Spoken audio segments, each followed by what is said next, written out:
It's like trying to hit a grain of sand with a tennis racket while Andre the Giant farts directly into your nostrils.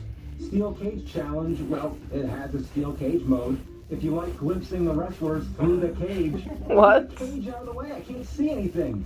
And King of the Ring can literally hit one button over and over and beat the guy. Just kick him to the ground and repeatedly stomp his dick, then pin him for the slowest 3 count in history. Oh How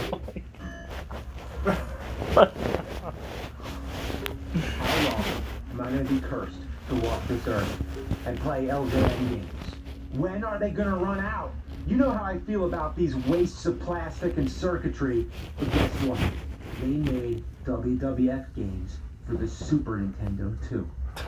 Super WrestleMania, LJN. Royal Rumble, LJN. Raw, LJN.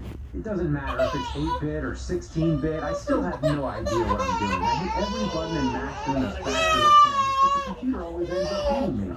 The sound is shit, the graphics are boring as fuck. The only real difference between these shit fests is the roster. These games were all about the grappling, so you hold on to them and tap the buttons like crazy till you throw them into some special move.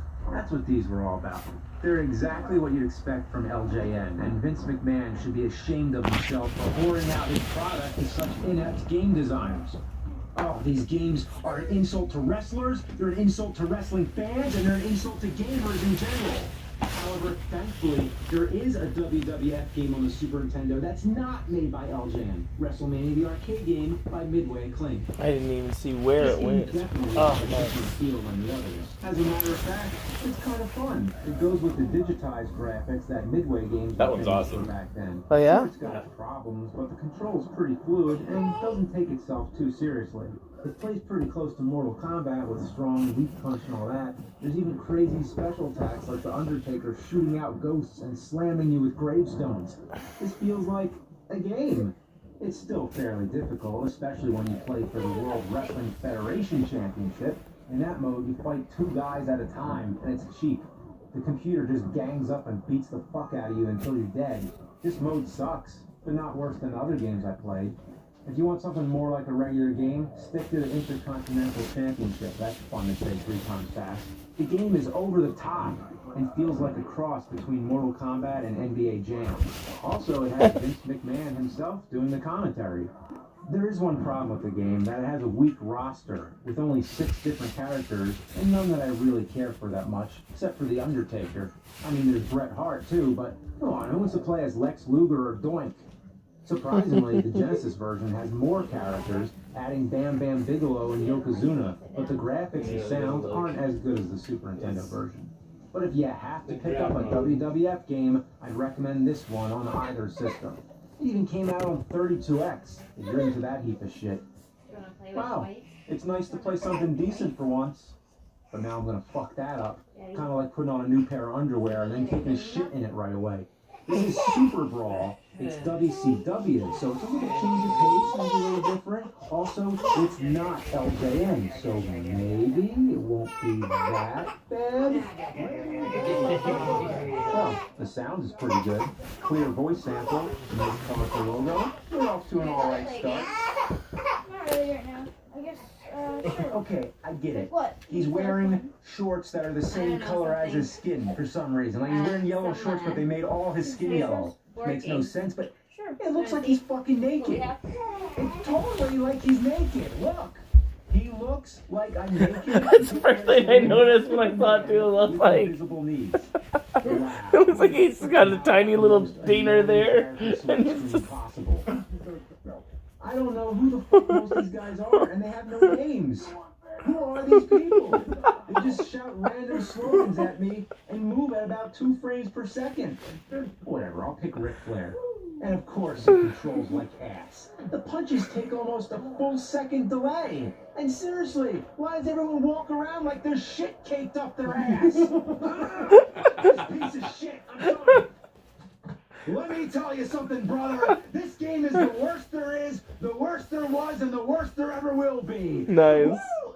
It's a limousine fucking jet plane sucking diarrhea drinking asshole stinking hell on earth in a cartridge, and I'm gonna open up a whole can of whoop ass on it. And that's the bottom line. Because the fucking nerd said so.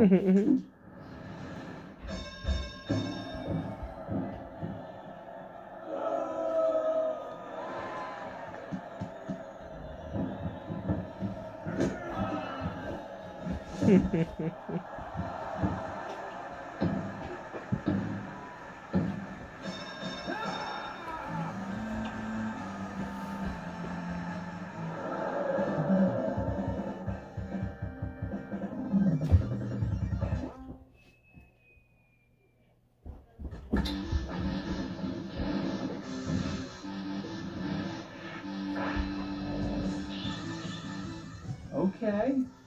Alright, well this one's on the right track. The controls are simple. Y attacks, B jumps, and A pins. It's got balls to the wall, bone-crunching, high-flying action. Looks just like a Street Fighter engine. And it's made by the king of fighting games, Capcom. Ah. Not to mention, it features Mayor Mike Hagar from Final Fight as a That's playable cool. character. I need a lot of practice with this game, but it looks and sounds great with that distinct Capcom feel.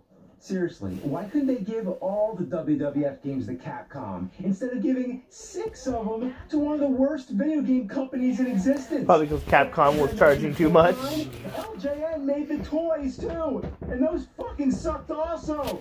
Ah, what are they thinking? Man, if LJN stood for laughing, joking, numbnuts, then WWF must have stood for wise cracking wiener fuck farts. Ah. Yeah, you can have the table. I don't really want to listen to that. They say there was once a game unlike any other, that infiltrated arcades in '81 when gaming fever was hot.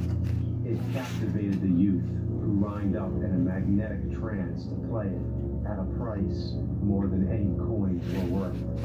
They would succumb to an they're just gonna play in the other room? more powerful than any drug and be struck down by an illness more dreadful than any virus. Oh, because I mean, I'm down to play some games or whatever too. Suicide were all I'm gonna just turn it off. and then it vanished. Its name was... Well, damn. I gotta play it then. This review is going to be a little different than usual because I can't show any footage of the game if it doesn't exist. They say it only existed in the Portland, Oregon area, and that it was only there for a week or a month, and that there were only a few of them, or just one, or, as I've been inclined to believe, none.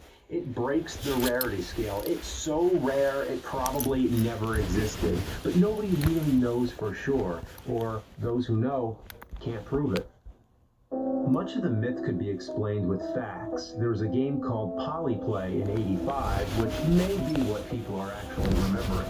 It was 8 games in one, which seems to attribute to the conflicting descriptions of Polybius, or however it's pronounced. The most common description was that it was some kind of space shooter. Also, there's actual reports of gamers getting sick of somebody got a migraine headache from playing an early release of Tempest, but even more severe and... It just caught my interest because he started talking about this rare game that only maybe... Yeah, what is it called? Polybius? Yeah, I never heard of it. So I was like, what is all this?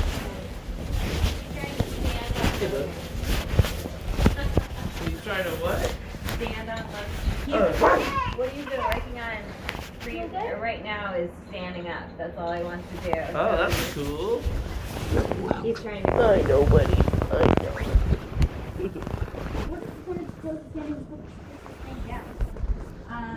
It's just soft and fun to play with. Just to roll it around and stuff.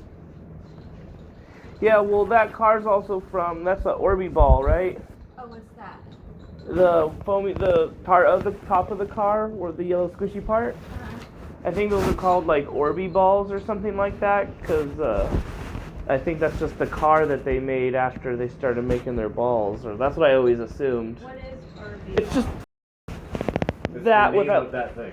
Yeah, like that's if the car wasn't